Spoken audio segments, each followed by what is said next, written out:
I've never been a believer in the paranormal. I grew up in a house where everything had a logical explanation: the settling of floorboards, the wind in the vents, the hum of the old refrigerator. But 3 years ago, I moved into a studio apartment in an old building that had been converted from a family estate, and things changed. For the first few months, it was perfect. But then the feeling started. It's hard to describe to someone who hasn't felt it.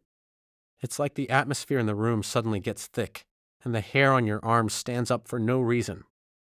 I'd be sitting at my desk, and I'd see a flash of movement out of the corner of my eye. Every time I turned my head, there was nothing, just my own shadow or a stack of books. Last night, around 2:00 a.m., I woke up because I felt a heavy weight at the foot of my bed. My first thought wasn't a ghost, it was an intruder. I lay there, frozen, staring at the dark. I slowly reached for my phone on the nightstand to use the flashlight. As the light hit the foot of the bed, the weight vanished. There was no one there. But the indentation in the mattress stayed for a second longer than it should have, as if someone had just stood up.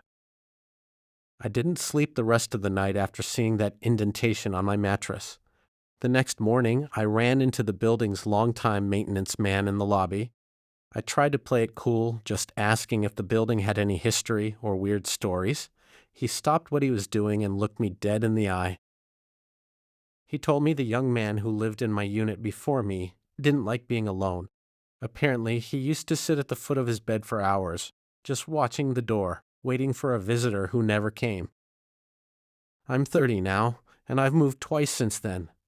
But sometimes, when the room gets quiet and the air feels just a little too heavy, I find myself looking at the foot of my bed. I don't think he was waiting for a visitor.